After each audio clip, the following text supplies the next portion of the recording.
سلام و وقت همه شما بینندگان عزیز بخیر. به مجله صبح امروز با من منیر احمد امیری خوش آمدید. ولادیمیر پوتین رئیس جمهور روسیه در سفری که به ازبکستان داشته در بیانیه از ارتباط با افغانستان حرف زده. او گفته که افغانستان کشوری است که در اونجا امارت اسلامی حاکم است و باید با اینا ارتباط برقرار شود. همین گونه وزیر خارجه کشور هم امارت اسلامی را قدرت واقعی در افغانستان خوانده و گفته که امارت اسلامی را از فهرست هراس افغانان روسیه تصمیم داره که بیرون بکنه. در این حال امارت اسلامی هم گفته‌های مقام‌های روسی را استقبال میکنه و خواستار به رسمیت شناسی حکومت سرپرست افغانستان از سوی این کشور و کشورهای جهان شده. در این رابطه بحث خواهیم داشت با آقای محمد سلیم پیگیر، کارشناس مسائل سیاسی. آقای پیگیر خیلی خوش آمدید. سلام خدمت شما و بینندگان عزیز تلویزیون یک. خیلی ممنونتان. آنچه شما هم در جریان هستید ما هم یاد کردیم از گفته‌های مقام‌های روسی که اینا حرفای در مورد افغانستان و به خصوص امارت اسلامی داشتن. این گفته‌ها چی را بیان میکنه آقای پیگیر؟ آیا امارت اسلامی به موضوعی که به رسمیت شناسی است نزدیک شده از دید شما یا خیر؟ ببینید جهان در حالت تغییر است. همانطوری که جهان در حالت تغییر است، سیاست ها در حالت تغییر است. در مورد کشورها دشمنی ها به دوستی تبدیل میشه، دوستی ها به دشمنی تبدیل میشه. یعنی جهان در حالت یک گذار از یک دوره به یک دوره دیگه است. حرفای پوتین، وزیر خارجه لاوروف و همچنان معاون شورای امنیتش دیمیتری مدوید و کسی که در مورد افغانستان زیاد وارد است، یعنی نماینده خاص از اون آقای زمیر کابلوف در مورد افغانستان، نشانده ازی است که سیاست روسیه در قبال افغانستان در حالت تغییر است. درست.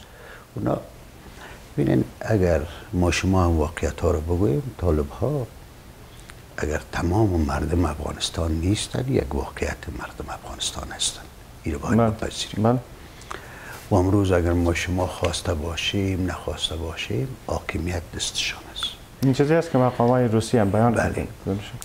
و بدون از اینکه حرفای جامعه جهانی مستقیم با اینها زده نشه با دیگرها سود نداره.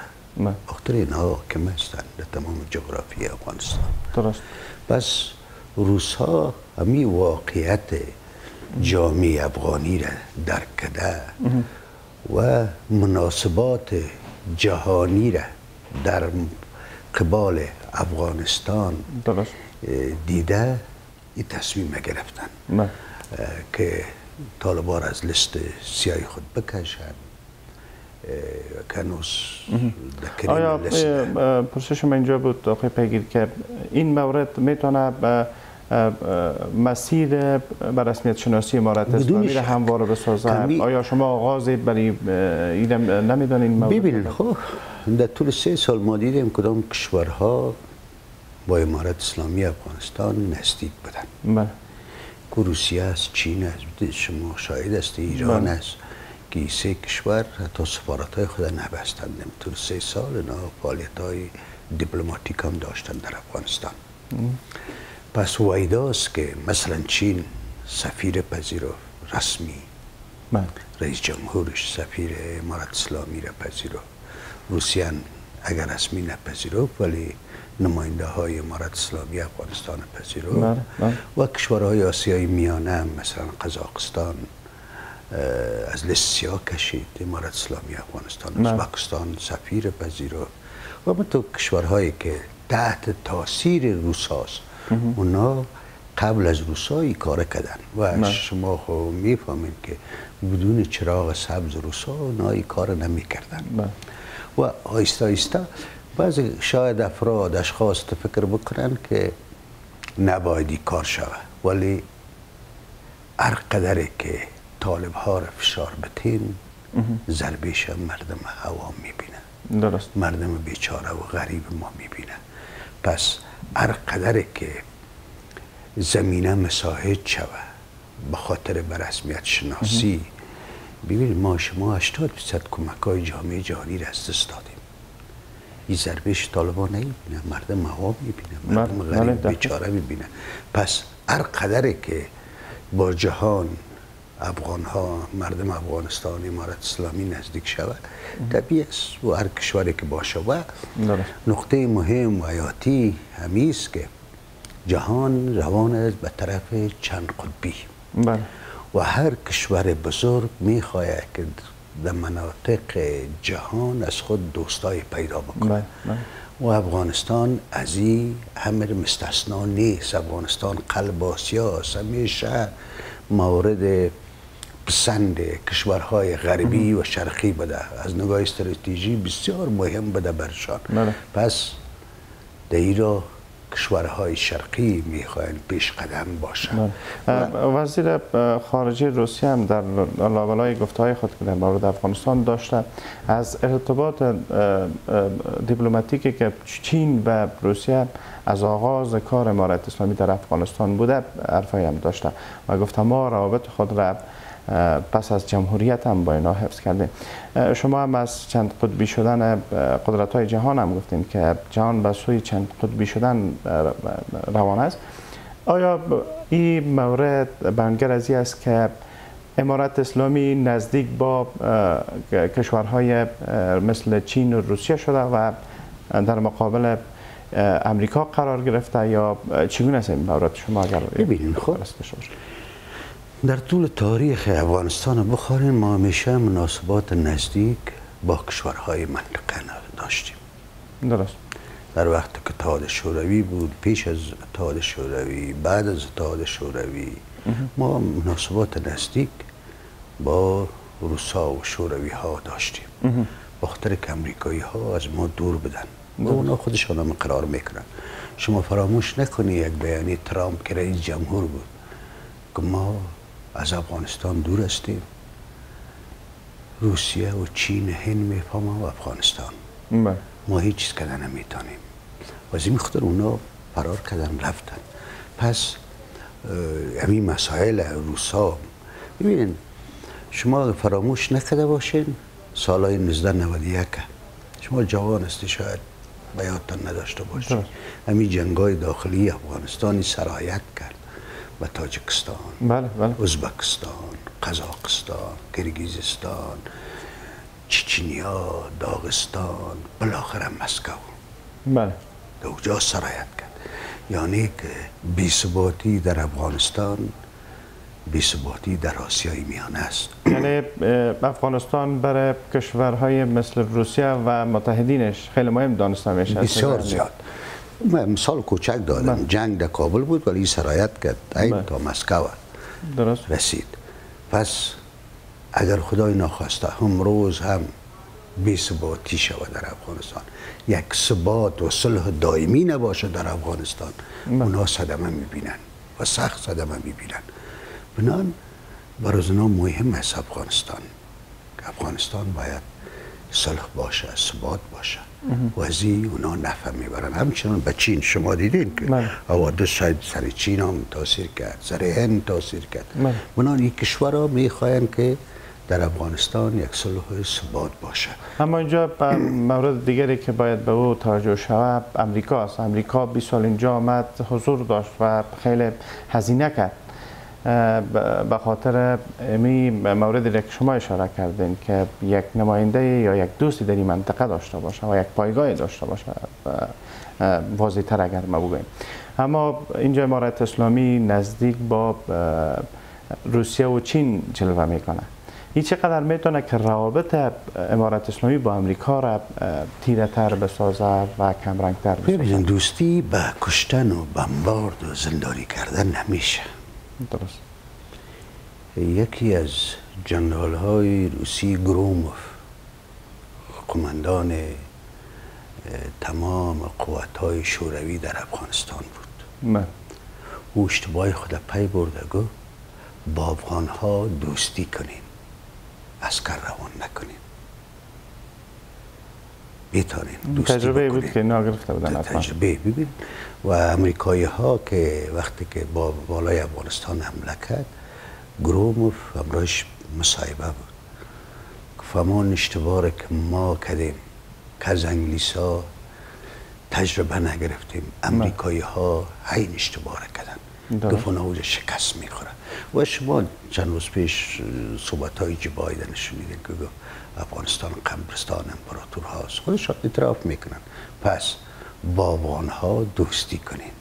با افغان ها اگر دوستی بکنیم به دوستی سر میتن، ولی اگر مسئله آمده بمبارد کردین کشتین جوابش میبینین. دو دوستی نمیشه. امریکایی ها در طول 20 سال یک نمونه شفاخانه را، نمونه یک کارخانه را، نمونه یک بند برق به مردم افغانستان نشان داده نمیتونن که بگن اینی کار ما کردیم. نکردن، بلکه با دزدای داخلی و خارجی را یک جای شدن.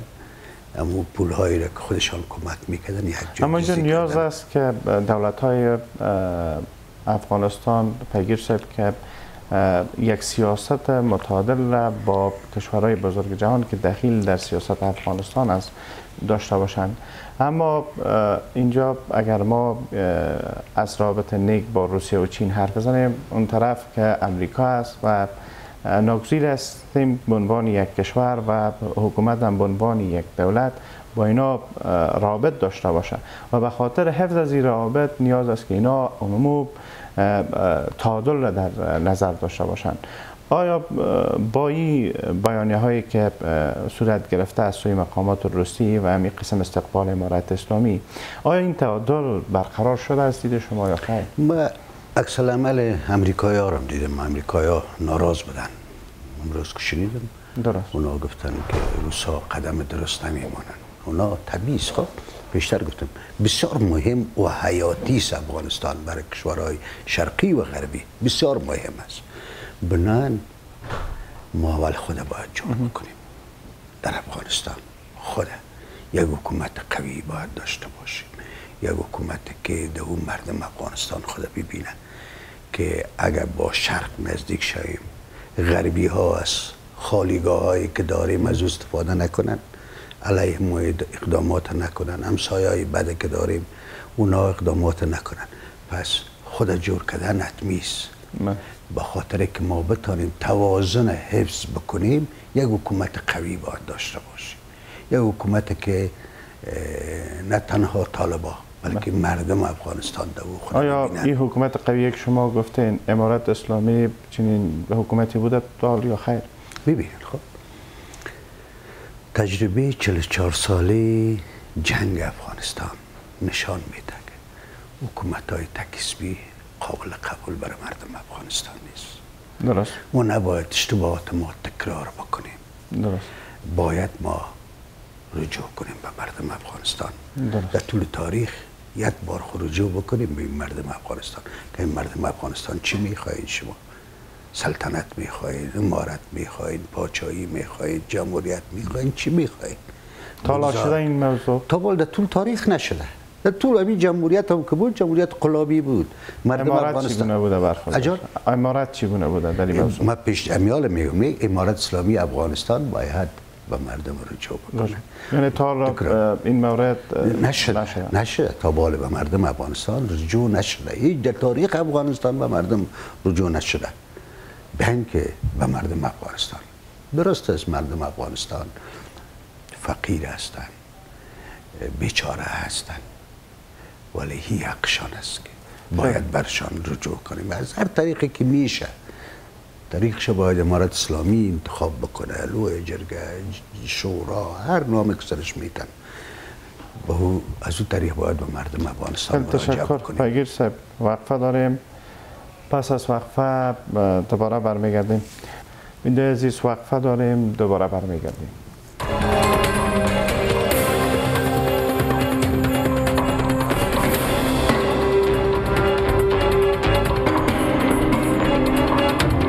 بینندگان عزیز دوباره خوش آمدید.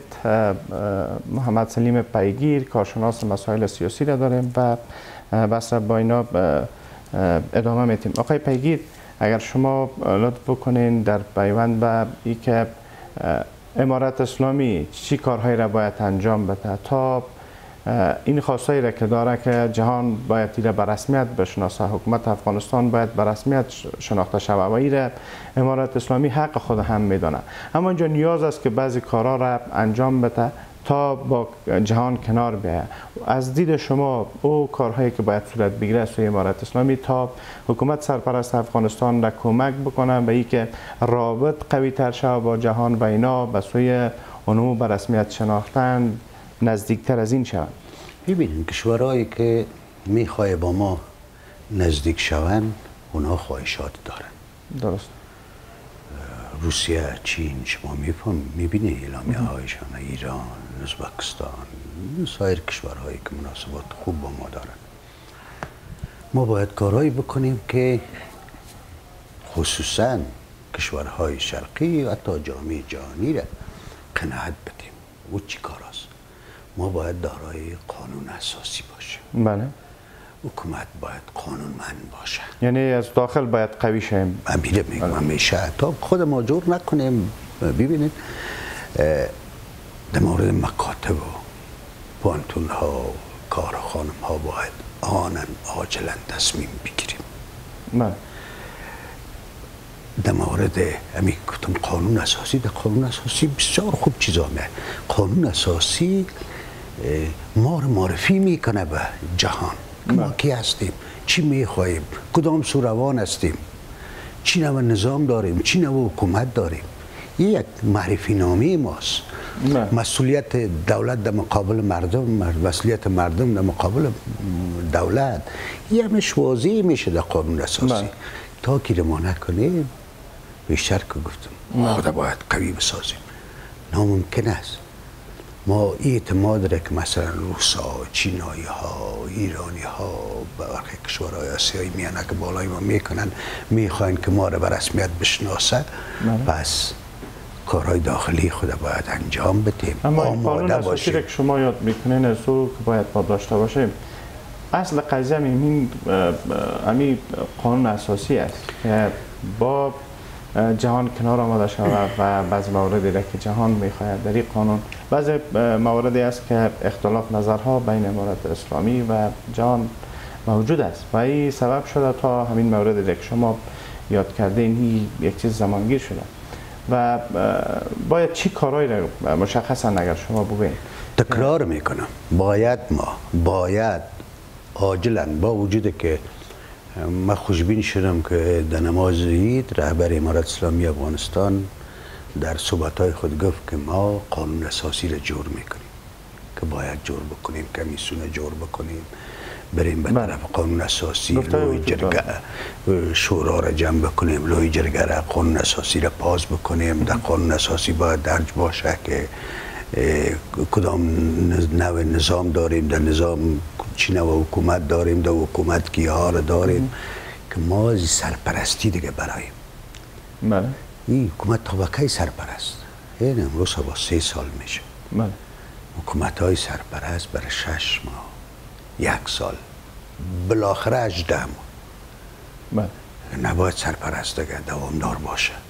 ما باید حکومت قوی، چرا میگیم حکومت منبع مشروعیت داشته باشه. یک خواست جهان هم به می کشورهای بزرگ به خصوص همی است که یک حکومت فراگیر تشکیل شود. همین قسم بانوان افغانستان پیش میکنن که باید بانوان افغانستان در ساختار نظام نقش داده شدن این موارد و ای که از دید شما امارت اسلامی این خواسته ای را که جهان داشته آیا عملی کرده تا حالا حکومت فراگیر را تشکیل داده؟ آیا نیاز است این فراگیری گسترده تر شود؟ ببینید من طرفدار حکومت همه شمول فراگیر نیستم.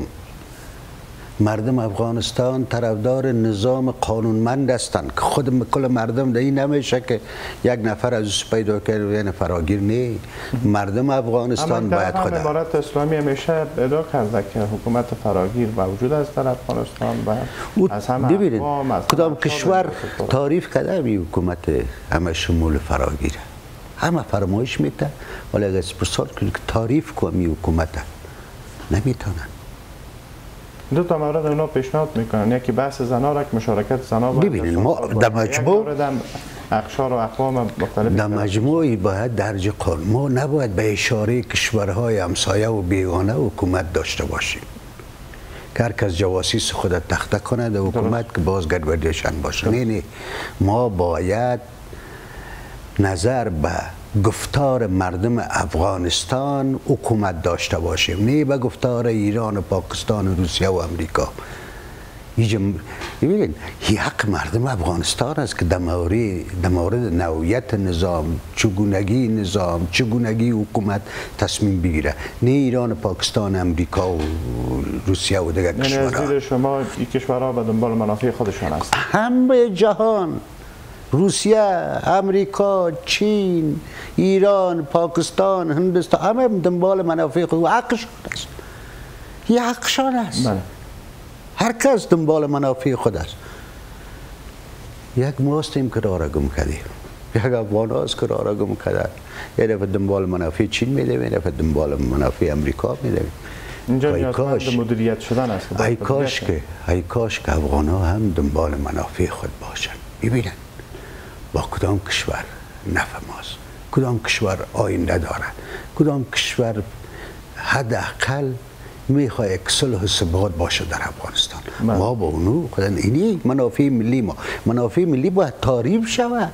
منافع ملی نمی که ما قانون اساسی داشته باشیم، منافع ملی است.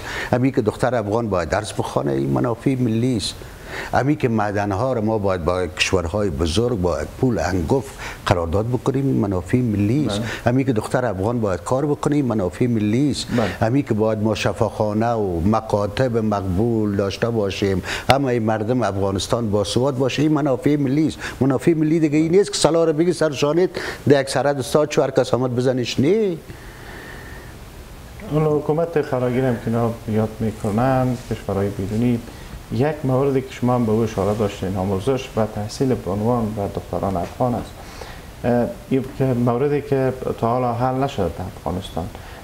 شما چه فکر میکنین که یکی از دلایل عمده و اساسی که بحث بر رسمیت شناسی امارت اسلامی را زمانگیر ساخته همین مورد آموزش دختران افغانستان و تحصیل و کار به عنوان افغانستان نیست؟ یکی از منشور سازمان ملل متحد است که حق تعلیم تحصیل حق تمام اتباع یک کشور است و افغانستان اونجا امضا کرده. درست. پس این کار اگر نکنیم، هر کشور هم که ما را به رسمیت بشناسه اون مورد انتقاد جامعه جهانی میشه. میگه یکی از منشور یا ماده های سازمان ملل متحد زیر پا کردن. پس قبل از اینکه ما بریم به طرف جامعه جهانی با خود باید جور بکنیم. خود جور کردن به این معنا نیست که سر وضع خود جور کنیم. سر وضع به این معنا که اینمی مکاتب و پانتون ها و حق کار خانم ها همه چیز برشان بتیم، قانون اساسی، آزادی بیان، همه چیز برشان بتیم. ما نباید دیگه بترسیم از رسانه. رسانه رو ببینید، رسانه آینه حکومت است. این امارت اسلامی افغانستان باید بفهمید. شما قبل از اینکه برنامه رو دایر میکنین پیش آینه استاد میشین، میبینید که نکتایت کج نیست، ریشت کج نیست، مویایت شانه است. حکومت این کار باید بکنه. حرف امی آینه که مطبوعات است باید بشنوه. بخاطر شما میگین که نکتایت کج است، یخن تو بالاست، اینی کار خوب است، اینی کار بد است. من بسیار به لسان ساده میخوایم تشریح بکنم. پس این رو باید بپذیرن. این خوب است که شما بیاین نکتایت کج، کرتی یک شانه، مویای تن جنگل در رسانه بیاین خوب است، یا یک نفر شما رو بگوید نه آقا جان مویای تا شانه کو، نکتایت تا درست کو، آینه کار صحیح بپوش، این خوب است نه؟ پس رسانه این میماناست که برای ما میفهمانه، برای حکومت ها میفهمه که اینی کارهایتان اشتباه است. ما که چیغ زده میریم و میاله گفته میریم که قانون اساسی، مکاتب، پانتون ها این کلشی خوب ما گفته میریم. کاش که چون وقت ما خیلی کم است، میخوایم یک اشاره به نشست سوم دوحه داشته باشم و قرار است این نشست به میزبانی سازمان ملل متحد تا یک ماه دیگر در مورد افغانستان برگزار شود و دعوت هم شده از امارت اسلامی هم در این نشست دعوت شده و امارت اسلامی هم پیش شرط گذاشته و خواستای خود برای نا گفته که ما هم خواسته، هرچند که خواستا مشخص نشده. و چقدر شما این نشست را میتونین در تقابل با گفته های مقامات روسی داشته باشین، چرا که اون نشست نشان میده که نزدیکی با امریکا داره و یک نقشی امریکا در اونجا نشان میده که داره، اما این طرف روسیه خود پیش کرده. این به معنای چی است پیگیر شد؟ ببینید خب این خوب است که هر کشور برای ما قیمت میده و ایران فراموش نکنین هر کشورهای بزرگ میخواهد موضوع افغانستان از دیدگاه خود حل بکنه، به نفع خود حل بکنه. پس مدیریت اگر نکنیم ما افغان ها این دست ماست دیگه که چگونه جلسات بین المللی که درباره افغانستان دایر میشه چگونه ما مدیریت کرده میتونیم بعد استفاده شد. حتمی است که باید استفاده شود. ما چگونه مدیریت کرده میتونیم، ما چگونه نفع برده میتونیم از این جلسات که باید ببریم نی؟ ولی خدا که جور نکنیم. ما در طول 3 سال شاهد هستیم نی؟ همین آقای متقی بیچاره خسته شد، میره اونمو فرمایش بس میای فرمایش میره حکومت هم شمول قانون اساسی مکاتب باز کنیم. چرا قناعت داده نمیشه؟ جهان چرا قناعت داده نمیشه؟ ببینید حالا ما باز کنیم جهان قناعت کنه نه؟ یعنی باز نشده؟ ببینید مکاتب باز نشده، خیلی شما میفهمین پانتونا باز نشده، یعنی فضا ایجاد نشده؟ ببینید ما اگر ایواز رهبری امارت اسلامی افغانستان باشم قبل از اینکه همچین جلسات در مورد افغانستان دایر میشه وقتش است. یک اعلامیه تاریخ باز نبودن مکاتب پانتونا را اعلان میکنه، شاگردان مسئولین آماده باشه به این تاریخ با این شرایط اجاب با این شرایط شما طرف مکتب و پانتون میرید. هر برنامه که داره از دید شما زودتر باید تصمیم بگیره. میگم ببینید اعلامیه کمیسیون قانون اساسی باید زود بره طرف دوحه. درست.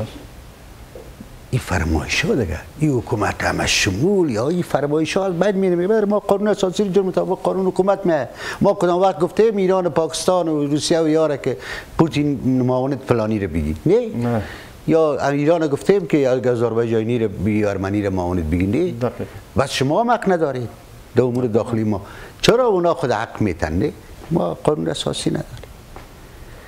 پس این کارا رو کرده اگه ما به طرف دوحه بریم دوحه دیگه حرفی نداره با گفتن برای ما.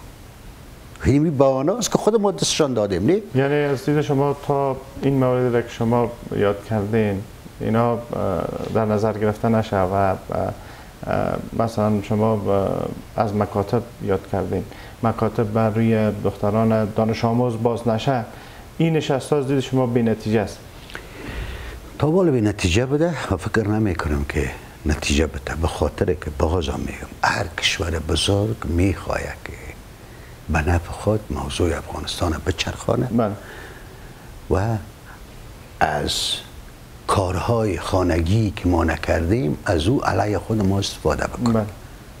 اینی حرف است. با وجود که ما باور دارم که نه امریکایی ها نه روس ها نه چینایی ها نه هیچ کشور جهان برای ما دلسوز نیست، برای ما دل نمی سوزانه که افغان ها چرا مکتب نمی خوانه یا افغان ها چرا پانتون نمی خوانه، ولی ایره بهانه است که ما دستشان دادیم که نباید بدیم. خیلی تشکر پیگیر صاحب، بس ما همینجا پایان میرسه. ممنون حضورتان هستیم. تشکر از شما. سلام عزیز، برنامه ما همینجا به پایان میرسه. ممنون حضورتان که تا این دم با ما بودید. تا برنامه دیگر، خدا نگهدار.